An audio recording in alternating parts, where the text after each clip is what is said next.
I think a lack of hope is something people underestimate, not in the abstract, right? Like if you ask someone how bad is hopelessness, they'll say, oh, it's pretty bad. But I think a lot of people, especially young people today, are dealing with a sort of widespread chronic sense of hopelessness in terms of like, feeling like homes are unaffordable, things like climate change, moving forward and us not being able to do much about it or choosing not to do much about it. Overall like socioeconomic collapse or wealth inequality and politics, all of this, right? Wars and so on.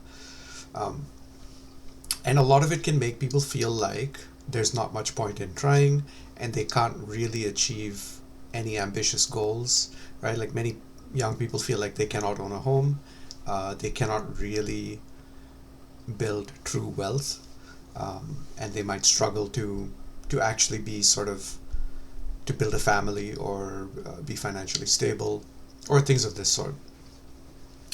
And I think in a way hopelessness like that is kind of self-fulfilling because what ends up happening is, okay, you think you'll never be able to afford a home, so you probably don't save up for a home, or try to get towards one, and so you end up not getting a home, and then you're like, and you lament your lack of a home.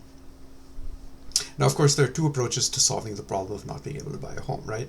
One is to figure out how to make more money or figure out how to get there and to work towards it over the course of, say, 10 or 15 years, and then to make enough to afford a home, start a business, things like that.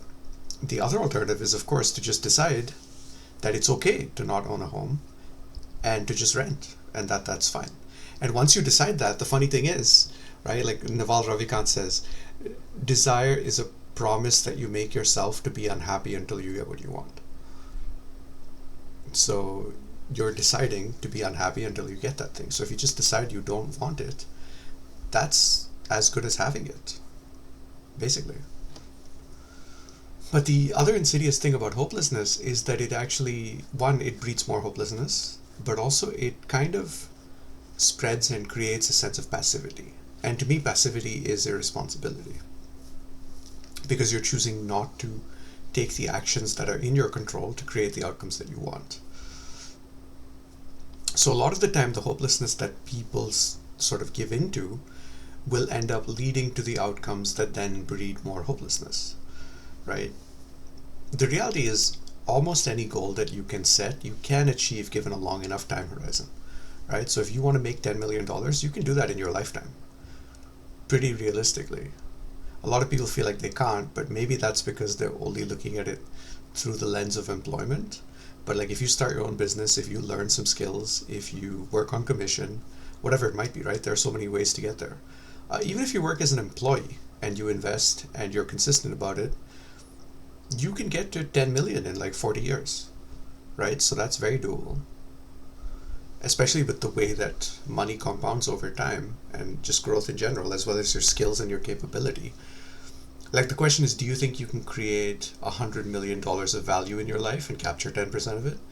And when put like that, the question, it's like, oh yeah, I could probably do that, right? Like you could build a website for a company that does 10 million a year and you can add 10% to their bottom line or top line, and you've added $1 million in value, right? So if you do that 100 times in your lifetime, you're good. Or you add 10 million in value 10 times, whatever it might be. But it's just to say, like, most things are possible. So the sense of hopelessness then creates a manufactured impossibility, which then leads to so many people just failing before they've even tried.